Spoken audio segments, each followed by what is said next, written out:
You made it this far, now what? So you made it to the end. Nice work. I sincerely hope you found this book useful. I realize it's a little different.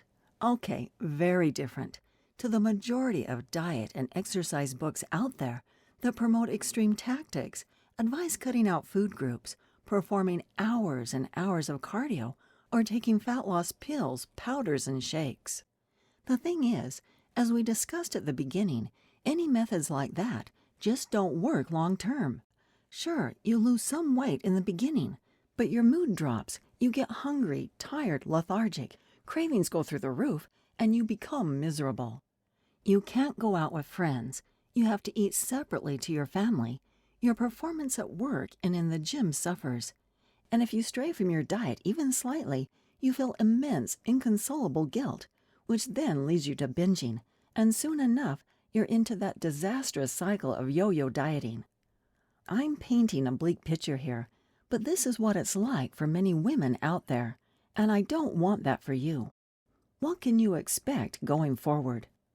A lot of the females I work with and who read this book ask me what they can expect in the coming weeks and months when following everything outlined here.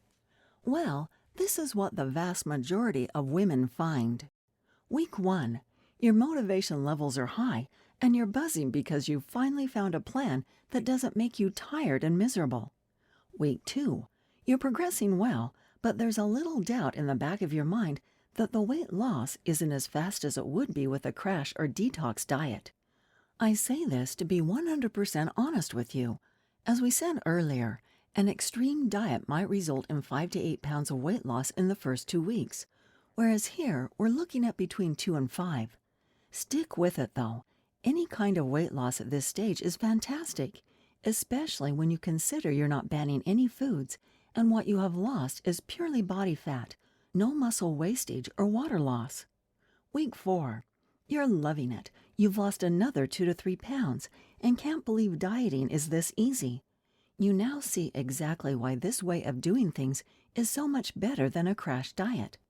Week 6. The weight loss is consistent every single week now, and you're getting compliments from friends, family, and colleagues. You've not had to turn down a single invite for a social event, and your clothes are fitting so much better. Week 8. You're amazed that you've stuck to the plan this long, as in times gone by, you'd have fallen off the wagon well before this point. Week 10. Bad news. New wardrobe time. Hey, it might be a little expensive, but you're noticing huge changes in your physique, and that calls for new clothes. Keep going and stick with it. From here on in, most women have achieved the body they want, as 10 weeks is enough to lose up to 20 pounds of pure body fat. If you want to lose more, blast extra fat, and tone up even further, then all you need to do is keep following the guidelines and you'll get there. If, however, you've reached the point you want to get to, it's simply a case of maintaining that. To do this, add an extra 200 to 300 calories onto what you've been eating to lose fat, and cut out a cardio session too. There's no need to eat and train to lose fat now, so you can make things even easier by increasing your calories slightly and doing a little less exercise. Let's be clear here. You may have a few ups and downs, and it won't always be smooth sailing. I'm not saying you'll never want to go over your calories. You won't always hit your protein intake, and there might be times when you get home late from work and don't make it to the gym. But that's okay. Just think, if someone who was 100 pounds overweight ate one healthy meal and went for a jog, they wouldn't suddenly lose all that body fat and supercharge their fitness, would they? It's the same with you. 1 or 2 bad days and a couple of missed workouts don't mean you've lost all your progress. This is all about getting into healthy, sustainable habits and being consistently good, not perfect. I'd rather you were 80% good 100% of the time than tried to be perfect 24/7, then felt overwhelmed and crumbled. It's a hard concept to grasp, especially when the mainstream media and fitness gurus often tell you that dieting has to be all about sacrifice and training has to be hardcore, but it really doesn't.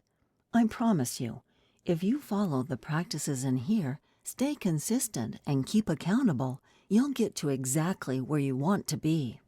Work hard and stay on track, but be kind to yourself, and for the first time ever, you can have fun while losing weight.